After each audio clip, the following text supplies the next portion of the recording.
Welcome back to the morning show here on Arise News. The Manufacturers Association of Nigeria and the Lagos Chamber of Commerce and Industry have expressed concern over President Muhammadu Buhari's request for the Senate approval of 29.96 billion economic stimulus infrastructure external loan. The Director General of the Lagos Chamber of Commerce and Industry, Muda Yusuf, noted that Nigeria's debt profile grew from 12.6 trillion in 2015 to 25.7 trillion during the second quarter of the year 2019, an increase of over 100%, further stating that there is also the bigger worry about the capacity to service the debt. Well, he's now joining us in our studio in Lagos. Director General, the Lagos Chamber of Commerce and Industry, you are welcome to the morning show. Good morning. Thank you very much and good morning. Yes, the Lagos Chamber of Commerce and Industry has been very consistent in advising Nigeria against taking loans, either from the World Bank. The other time it was $2.5 billion loan. And now this attempt by the government to ask the Senate to approve an external borrowing plan and a loan plan that he had presented to the 8th Senate with the 8th Senate shut down. But why do you think that these loans will be negative to Nigeria's economy? Yeah, thank you very much. You know, when we manage an economy, you also take into account issues of sustainability. You manage an economy not just for today, but also for the future generation. Already, we have quite a number of challenges with managing the current stock of debt. Challenges from the point of view of the capacity to service the debt. Ordinarily, you know, taking a loan is not a bad thing. Even in the Fiscal Responsibility Act, of course, about section whether 41 or so, there's a provision there that gives a guidance on what kind of loan the government can take, whether it is federal, state, or local. First, it has to be a loan that is concessional in nature. Second, it has to be for capital projects that impacts on infrastructure or human development. Third, it has to be something that has a long moratorium. If you look at the structure of our debt currently, of course, you have the domestic debt, which is the bigger portion of the debt, which is composed largely of the federal government bonds and the treasury base. We have the external debt, which is mainly about what you call multilateral debts. That is debts that we owe to World Bank, ADB, and the rest of them. We have the bilateral debt, which is debt that we owe to countries, especially China and Japan and I think Germany. You know, and you have what you call the commercial debt. These are debts that we borrow from financial markets, global financial markets. That's talking about the Euro bond now and what you call the diaspora bond. These are the different components of the debt. But the worry so if you are borrowing, there's nothing wrong because already we know the government has a major challenge with revenue and we need to improve on our infrastructure. But if we have a situation where we have grown the debt by almost 100%, if you look at the Naira equivalent of debt, which grew from about 12.6 or 12.7 about 5 years ago, to 25.7 trillion today, at least at Q2. That is Q2 2019. So we are talking about a growth of over 100% in debt. And ideally, that growth should have also reflected in maybe the infrastructure development and so on, if you have to go by what the Fiscal Responsibility Act says about issues of borrowing. I'm not sure we have seen that kind of proportionality in terms of the growth in infrastructure. So, but the bigger issue actually is that if you are owing, you have to pay.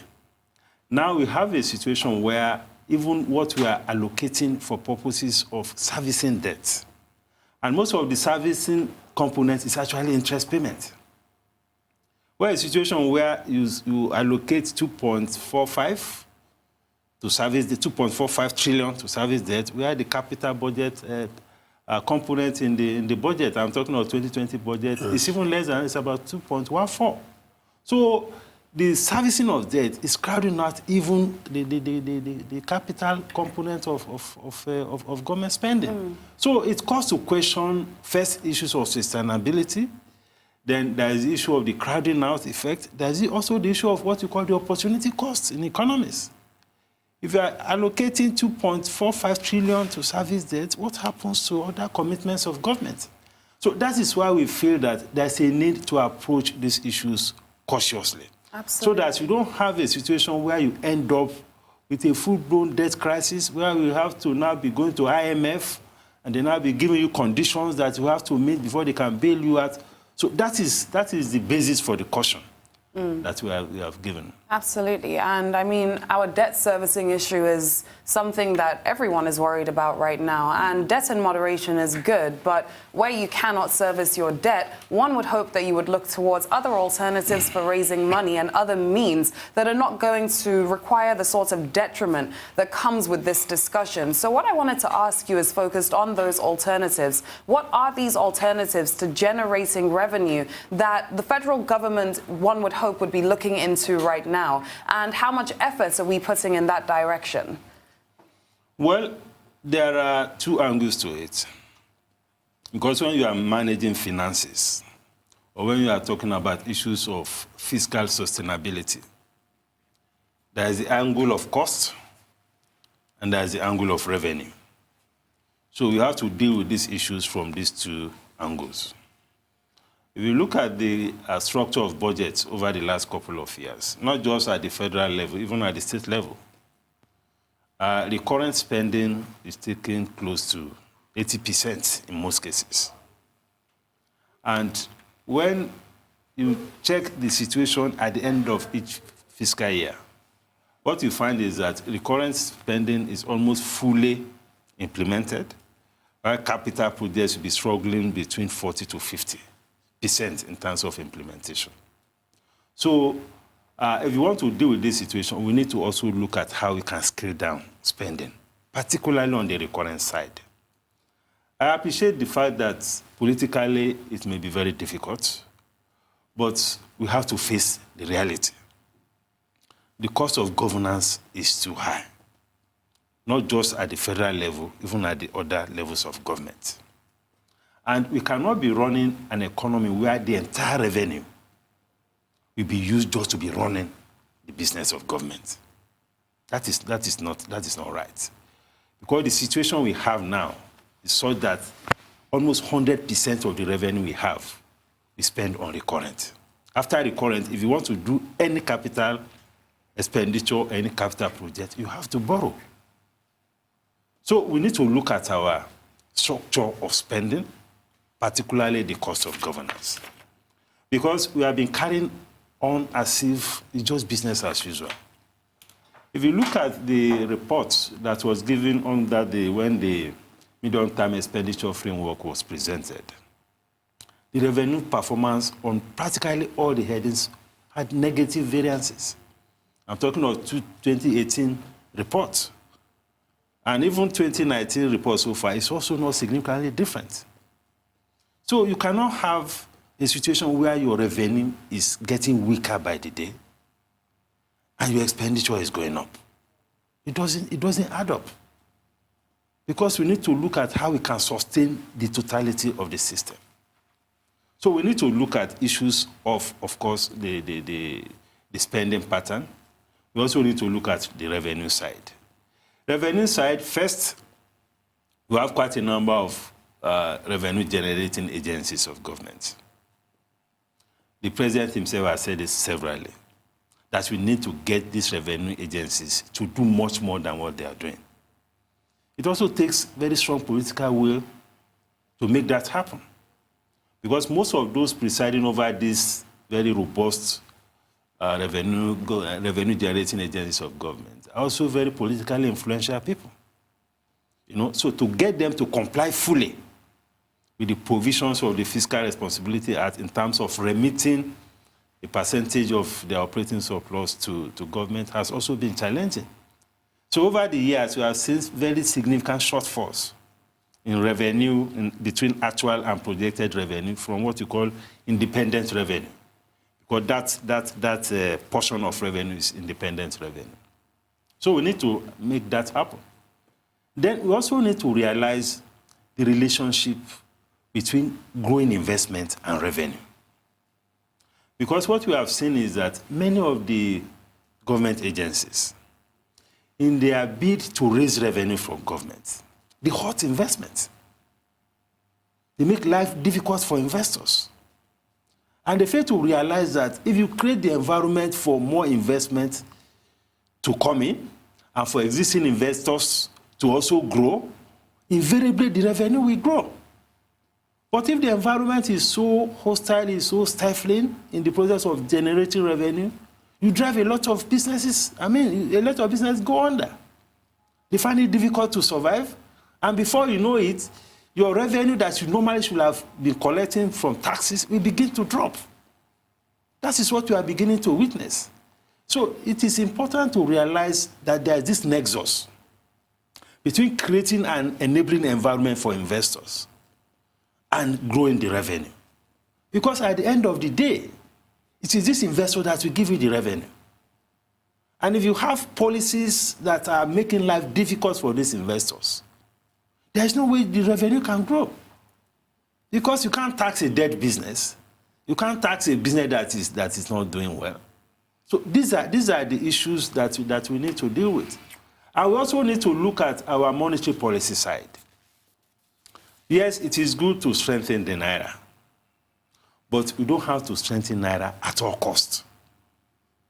Because if you look at the totality of the ramifications of debt, we are talking now about the federal government debt, which is basically the federal government bonds, treasury bills, and some of this external borrowing.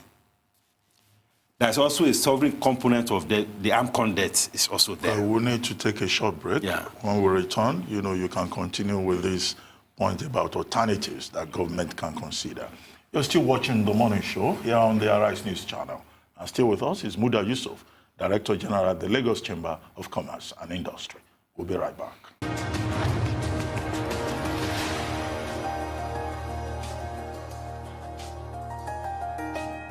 Welcome back to The Morning Show here on the Arise News channel. Still with us in our Lagos studio is Muda Yusuf, Director General of the Lagos Chamber of Commerce and Industry. And he has been helping to analyze the implications of the proposal by the federal government of Nigeria to take a $30 billion loan. Now, Muda Yusuf, before we went on break, you were talking about the need to also look at monetary policy. Yes.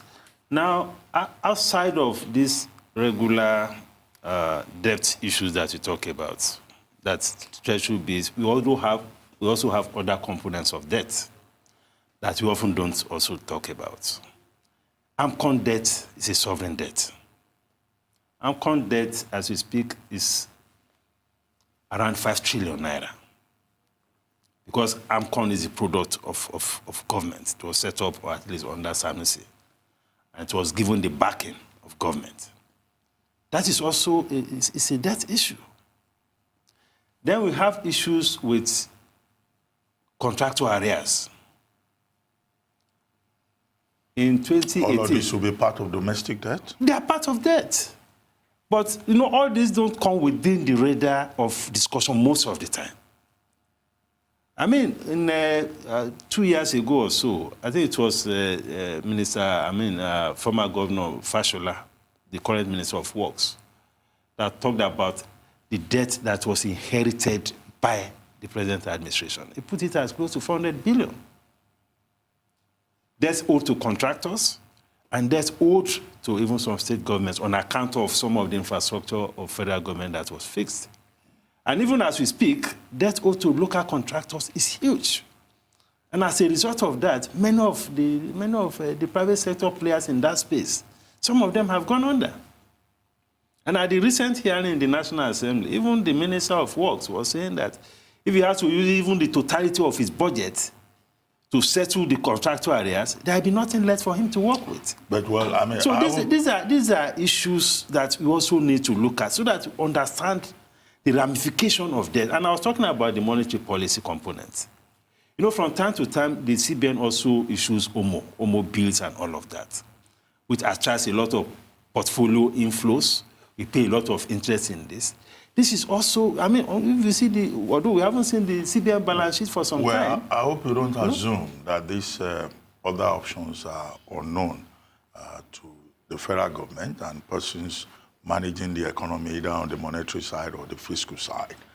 Because the Minister of Finance, Zainab Ahmed, she's on record as having said, look, our debt is sustainable. You started by saying it's not, we should worry about sustainability. And she has also once made the point that, look, our debt to GDP ratio is still something we can manage very well, and that in fact we have not borrowed enough.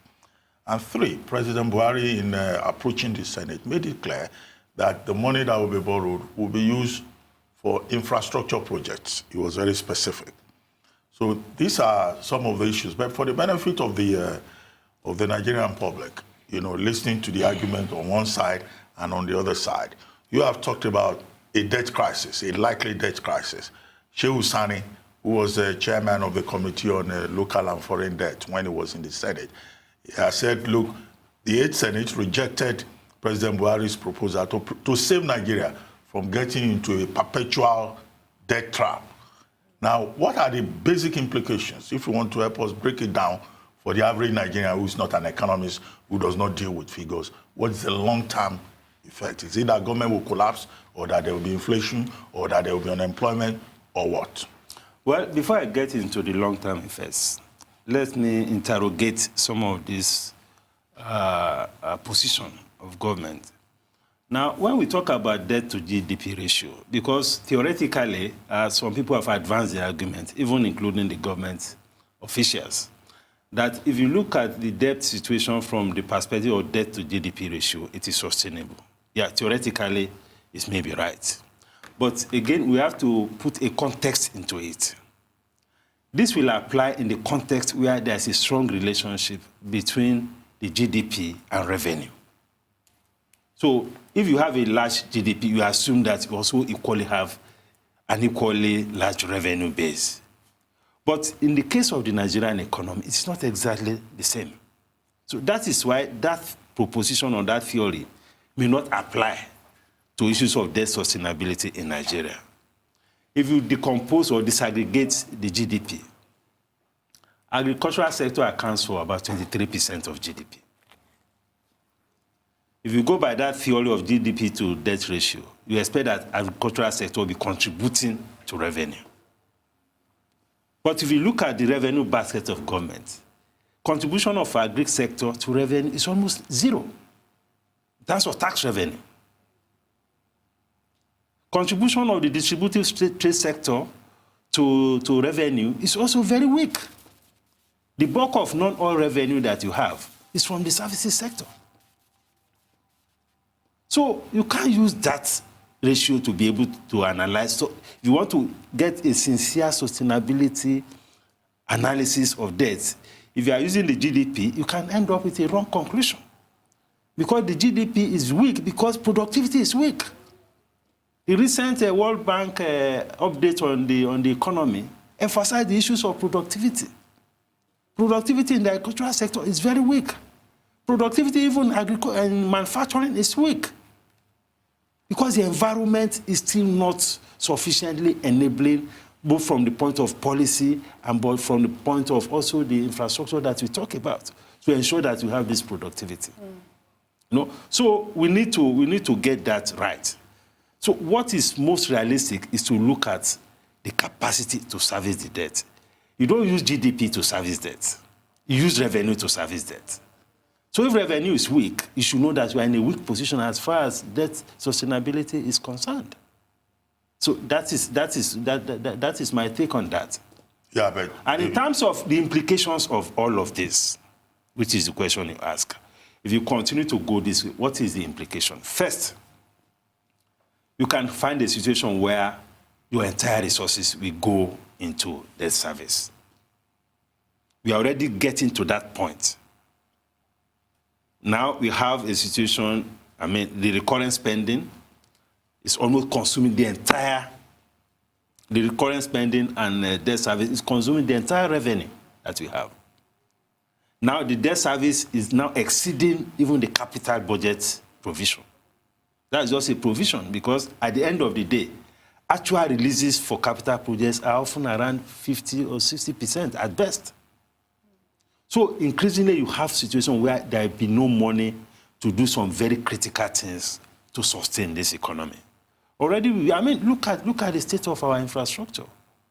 You know, if you go to many of the ministries and agencies, there is complaints of no money everywhere. So that is one. Secondly, you could find ourselves in a situation where you now be calling for the IMF to come and intervene. And IMF will come with its own therapy. And you know the story of IMF intervention in most economies in Africa. You know the kind of crisis that those things generate. And they give you conditions. And if you are in a crisis situation, you don't have a choice. You have to take those conditions.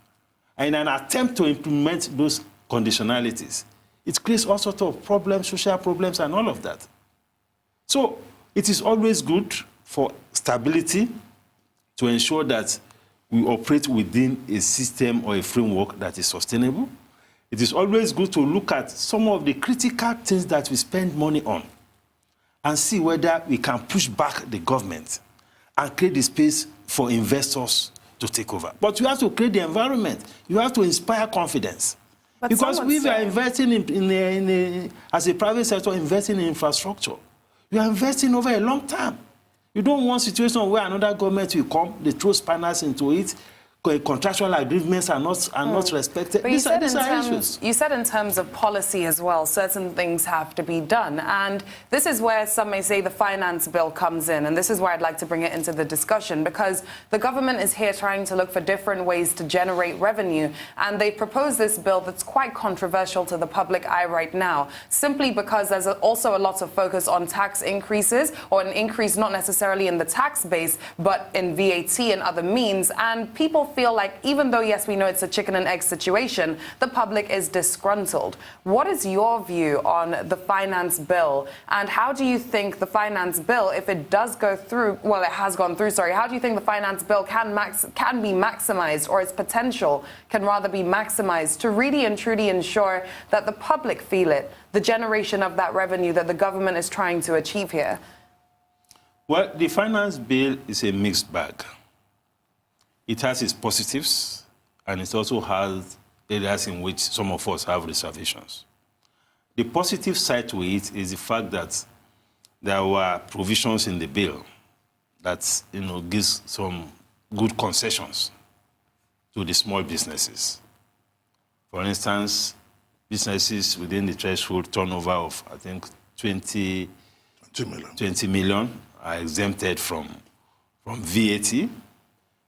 And for businesses with a turnover of 25 million and between 25 and maybe 30 or so, there's also this provision of, 25 million and below, there's provision that the company tax should be reduced to 20%. So there are quite a number of provisions in the finance bill that we can say is good for the small businesses. But there's also the provision there, which some of us have kicked it in, that we should, if you say that a business is declaring losses, and you are still saying that there should be a minimum tax to be paid by that business, we don't think that is okay. Because if this were bad enough that the business cannot survive, it's already declaring losses, why would you say that the business should pay a minimum tax? Well, then, of course, there is also the VAT. There are arguments on both sides to increase revenue, but it also puts some pressure on prices, on businesses, and invariably on the consumers. So our position is that we should create the environment to ensure that we have more people within the tax net. We have just less than a minute to go. Yes. There's something the Lagos Chamber of Commerce and Industry has been very forthcoming and articulate about. That's the closure of the borders. Yeah. We had you on this program, and also the president of the chamber. And both of you were really very critical. But now the government is saying that this has yielded a lot of positives. Even the Minister of Information says customs, on account of that, now makes 8 billion naira per day in terms of revenue. and the federal government says, the president says 30% reduction in fuel consumption? You see, we have to look at the total picture. Nobody is denying that there have been some benefits. Okay. But we need to also look at the costs. That is the way to ensure a balance in analysis of this nature. Okay, thank you.